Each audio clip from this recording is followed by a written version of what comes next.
Alright, so today Madison Makeover is we will be swapping out a toilet. So first thing you want to make sure you do, you have your main shut off for the water, which is usually located right here.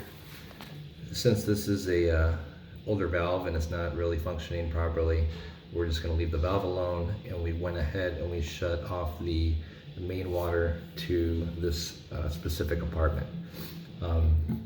Each house has its own shut off. So if your valve is not functioning properly, you can also shut off the main water for your house. Typically swapping out a toilet usually takes about 15-20 minutes. Now once you get the water shut off, you want to open up all your faucets, let all the water run out, and then also you want to empty your tank here.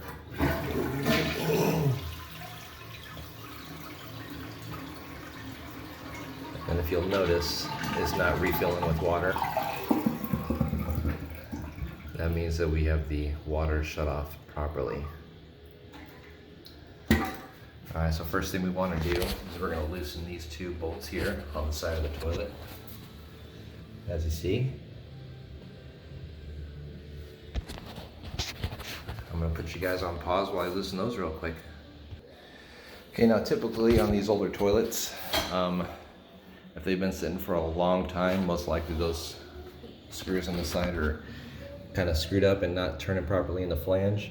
We got lucky on this side. This one actually came out the way that it was supposed to and just kind of unscrewed really easily. This one, not so lucky. So you don't really want to try to damage the flange that's right here that the toilet actually attaches to. So I mean, if you're getting rid of a toilet, you're replacing it, you might as well just break the toilet around here so you can get it out without damaging the flange right here. All right, so after you do that, next we're gonna undo the water from right here. Typically, you can undo it from there first. In this case, we're gonna replace this whole hose. So I'm just gonna take the whole thing off. Usually a good idea to just go ahead and replace the whole hose if you're going to put a new toilet on. So I'm going to do that real quick and then we'll get the ball rolling. Okay, now that we have the toilet off, you want to drain it. So typically, and this is about probably 50% of the time.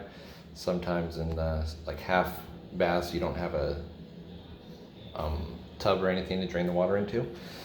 But we're so lucky that we have a tub. So what we're gonna do is we're gonna carry it over there very carefully without spilling a bunch of water all over the place. And then we're just gonna set it in the tub, and then we'll tilt it back and forth, make sure we got all the water drained out of it, and then we're gonna throw it away. If you do not have a tub in the room, you can get a 5-gallon bucket, and it might take 2 people to do it then. And so you can try to pour the water out from that point. All right, moving on. Okay, now that we have the toilet off, we're gonna go through a couple steps here. First one is we can go ahead and clean up this flange area and get this old wax ring residue off. And once we get all that cleaned up, we can place a new wax ring on. So we'll hold for a second so I can do that. So now that we have that all cleaned up, what we're gonna do next is put the wax ring on, and then we will also be putting the new hose onto that shut off right there. Now when you put your hose on this end, you wanna use plumber's tape. So when you're screwing something on, it's righty-tighty, lefty-loosey, obviously. So when you put your tape on, you wanna wrap it in this direction. You don't wanna go lefty-loosey. You want to wrap it with the thread.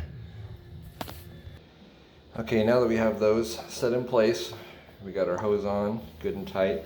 With this being an older building, you just want to make sure you just kind of put it on tight. You don't want to really crank it on there, because what you could do is you could damage that shut off valve that's existing, or you could possibly put enough tension on it and break off the pipe in the wall somewhere. Here's our wax ring. Unfortunately, it looks like the flange is kind of damaged right here, and that shouldn't affect how the toilet's going to sit. But sometimes you'll have your flooring right here that sticks up super high.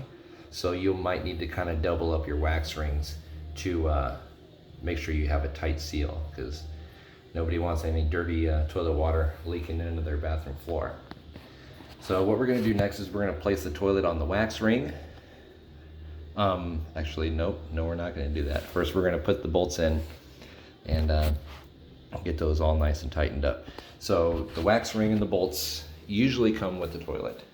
In this case, the company that I do a lot of work for, they usually like these American Standard toilets in their apartment units.